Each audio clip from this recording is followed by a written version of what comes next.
Welcome to iDream media. So nails గోర్లు మన ఆరోగ్యాన్ని ఇండికేట్ చేస్తాయని చెప్తూ ఉంటారు. అయితే కొందరిలో గోర్లు పుచ్చిపోయి కనిపిస్తూ ఉంటాయి.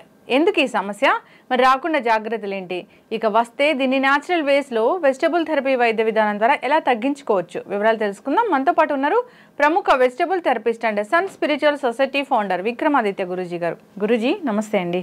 సూర్యోస్మితల్లి.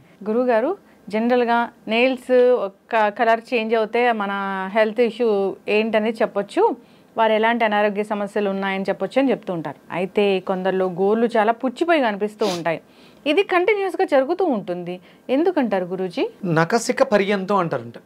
నఖములు అంటే గోళ్ళ దగ్గర నుంచి శిఖ పర్యంతం, జుట్టుకి గోళ్ళకి సంబంధం ఉంది. అంటే మన హెయిర్, మన శరీరం మీద ఉన్నటువంటి రోమాలు, అలాగే అంటే తల వెంట్రుక దగ్గర నుంచి కాయలి గోటి వరకు దాంతో మెజర్ చేస్తూ ఉంటారు మనిషి యొక్క ఆయుర్దాయం, ఆయుష్ని కూడా. దాంట్లో మీరు తపస్సులు అంటే ఆధ్యాత్మికంగా అభివృద్ధి చెందాలన్న వాళ్ళు జుట్టు కట్ చేసుకోవటం, గోల్డ్ కట్ చేయటం కూడా ఆపేస్తారు. అంటే ఇవి రెండు కూడా శక్తి నిక్షేపానికి క్షేత్రాలు. శక్తిని నిక్షిప్తం చేసుకోవడానికి కానీ, లేకపోతే శక్తిని పొందడానికి. అంటే ఇవన్నీ కూడా అలంకారానికి ప్రాధాన్యత ఎక్కువ. జుట్టు ఒకటి, గోర్లు ఒకటి.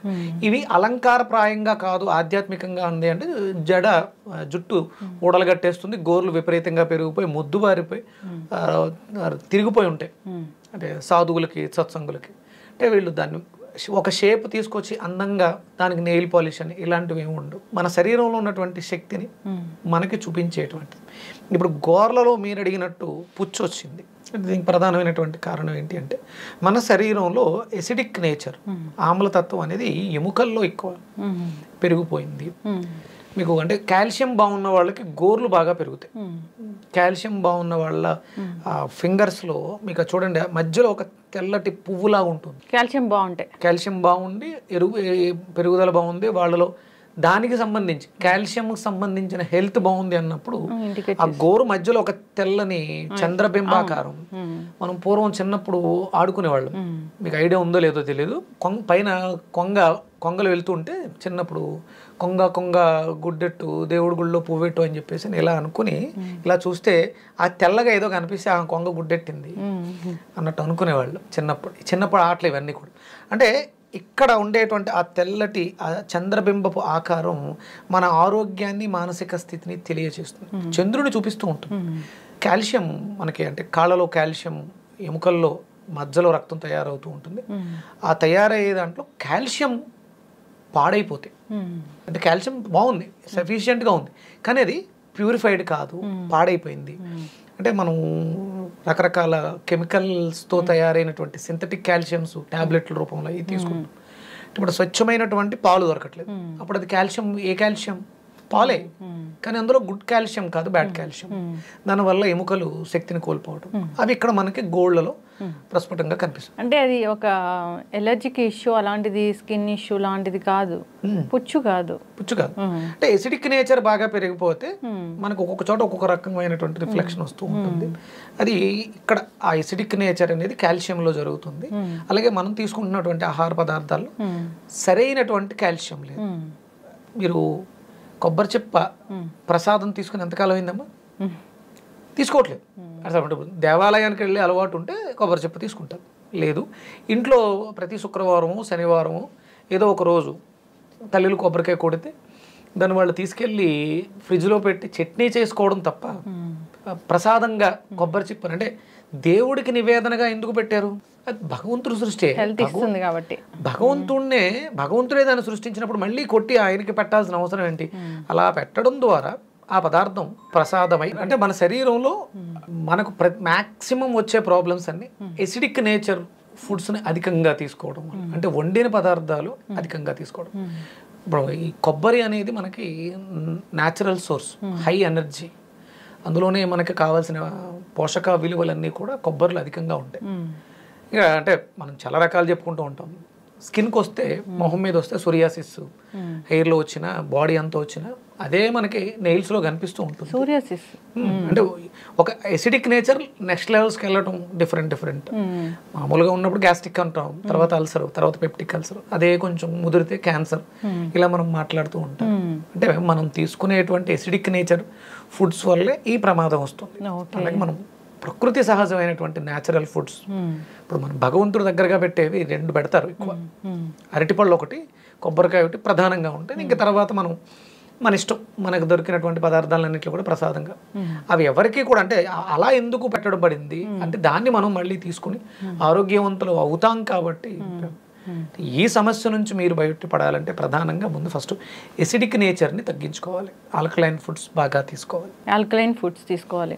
సో గురూజీ మీరు వెజిటబుల్ థెరపిస్ట్, సో ఏదైనా కానీ ఇష్యూ వచ్చిందంటే జనరల్గా మనం ఏం తగ్గించగలమో ఆ ఇష్యూస్ని వెజిటబుల్ జ్యూసెస్ ఇలా తీసుకోవడం ద్వారా తగ్గించవచ్చు. కాంబినేషన్ ఆఫ్ జ్యూసెస్ కూడా చెప్తుంటారు.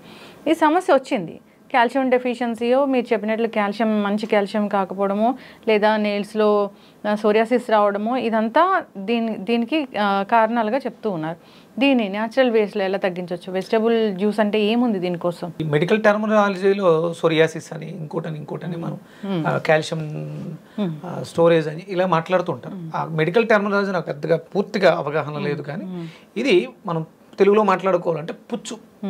ప్రధానంగా మీకు కాళ్ళలో ఎక్కువ వస్తుంటాయి, కాలిగోరు. ఎందుకంటే వాళ్ళు ఇది ప్రధానంగా ఆడవాళ్ళకి ఎక్కువ వస్తాయి, లేకపోతే వంటగదుల్లో ఉండే వాళ్ళకి విపరీతంగా వచ్చే అవకాశం ఉంది. ఎందుకంటే వాళ్ళు ఎక్కువ తడిలో ఉంటారు, అక్కడ ఉండేటువంటి ఆ డస్ట్ కాళ్ళలోకి వెళ్ళిపోవడం ద్వారా కూడా ఈ పుచ్చులు వస్తూ ఉంటాయి. వాటి మనకు కాల్షియం బాగుండాలి, డ్రైడ్గా ఉండాలి. వీటిని ప్రధానంగా మనం జాగ్రత్తలు పాటిస్తూ ఈ ఎసిడిక్ నేచర్ని తగ్గించుకోవడానికి మనకి ప్రధానంగా నిమ్మకాయ బాగా పనిచేస్తుంది. నిమ్మకాయ తొక్కల్ని జ్యూస్ చేసుకోవడం ద్వారా ఎసిడిక్ నేచర్ని ఆల్కలైన్ చేయడానికి అవకాశం ఏర్పడుతుంది. అంటే మన శరీరంలో ఉండేటువంటి వ్యర్థాలన్నీ కూడా విసర్జించడానికి అవకాశం. దాంతోపాటు ఇది చర్మ వ్యవస్థకు కూడా సంబంధించి అంటే అనుసంధానంగా ఉంటుంది కాబట్టి నిమ్మకాయ, దొండకాయలు కలిపి తీసుకోవడం ద్వారా ఈ ఇష్యూ సోరియాసిస్ లాంటివి కూడా, నిమ్మకాయ ఒక 6 దొండకాయలు, ఒక నిమ్మకాయ రసం పిండేసి తొక్కల్ని చిన్న అల్లం మొక్కేసి మనం మెత్తగా గ్రైండ్ చేసి కొంచెం వాటర్ పోసి వడకట్టుకొని మిరియాల పొడి, సైంధవ లవణం తీసుకోవచ్చు. అలాగే రెగ్యులర్గా మనం కొబ్బరిని విరివిగా వాడుకుంటూ ఉండాలి. అది గోరుచిక్కలతో కూడుకున్నటువంటి కొబ్బరి, దాంట్లో మనకు కావాల్సినటువంటి విటమిన్ కే పుష్కలంగా లభిస్తూ ఉంటుంది. ప్రోటీన్ కూడా బాగుంటుంది గోరుచిక్కులలో, పీచు పదార్థం కూడా. ఈ మనకి మన శరీరంలో ఉండేటువంటి వ్యవస్థలన్నీ కూడా మెరుగుపడడానికి గోరుచిక్కులు చాలా బాగా సపోర్ట్ చేస్తూ ఉంటాయి.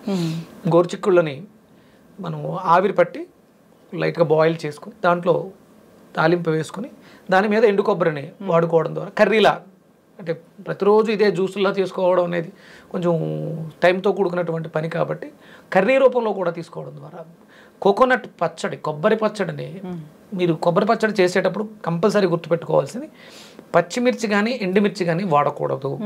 ఎందుకంటే చాలామంది కొబ్బరి పచ్చడి తింటే ఎసిడిటీ పెరుగుతుంది అని కంప్లైంట్లు చేయడం. దానికి ప్రధానమైనటువంటి కారణం పచ్చిమిర్చిని వాడటం లేదా ఎండుమిర్చిని వాడటం. ఆబ్వియస్లీ కారం కోసం ఇవే వాడతారు కదా, ఏవి ఎక్కువ వాడతారు. దాని బదులు మీరు ఆ స్పైసీనెస్ కోసం వెల్లుల్లిపాయల్ని ఎక్కువగా వాడుకోవచ్చు.